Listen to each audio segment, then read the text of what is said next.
買房應該點樣揀？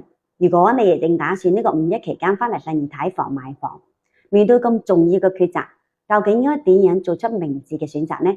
房價嘅漲跌、小區嘅流通性都係大家比較關心嘅問題。我從事地產行業15年啦，深知道房產業風雲變幻，難以預測。但係無論市場點樣波動，信義各大樓盤嘅優勢我都了如指掌。對於講嗰啲建議購買嘅樓盤，我係會明確講你知點解。而對於嗰啲值得推薦嘅樓盤，我亦會坦誠咁講你聽存在嘅不利因素。在買房之前，收集信息係至關重要嘅。網絡上嘅信息真假難辨，因此你就更加要謹慎篩選啦。作為房產銷售，我肯定係希望促進成交嘅，但我更希望係為你提供一啲有價值嘅建議，幫助你規避潛在嘅風險。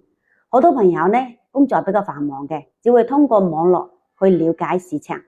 我亦鼓勵你哋多啲睇，多啲了解，冇輕信一家之言，更冇俾片面嘅一啲信息去左右。剛需買房嘅朋友睇房前一定要問清楚自己幾隻問題：買房嘅目的係乜嘢？係為咗結婚、小朋友讀書，定係養老，定係投資？自己最睇重嘅係乜嘢？係戶型、地段，定係小區嘅環境？預算係幾多？是否已經評估好自己嘅購買能力？有冇考慮到斷供嘅風險？同時仲要了解到市場上邊啲樓盤係低風險嘅，是否符合你自己嘅需求？在決定搞定金之前，一定要確認下自己嘅精神情況，是否具備貸款嘅資產？公積金有冇提前去諮詢？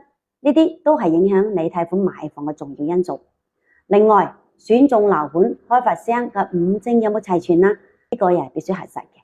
底價點樣去談判？選擇嘅中介是否專業靠譜？呢啲都係買房過程當中唔可以忽視嘅一啲環節。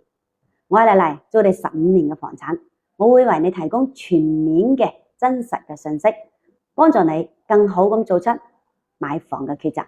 無論你想了解市場嘅走勢，定係想要獲取一啲具體嘅樓盤信息，我都會盡我所能為你解答。如果在呢個5一期間，你亦考慮翻嚟信義睇房買房，咁你可以嚟深度連接我啦。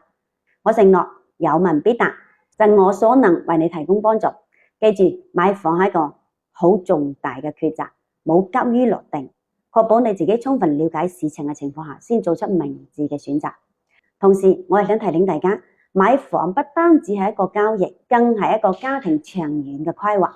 因此，要做出決定之前，一定要深思熟慮，考慮清楚自己嘅實際需求同未來發展，咁樣你先至能夠確保你所選擇嘅房產不單只符合你當時嘅需求，仲能夠支撐你未來生活提供嘅堅實嘅支持。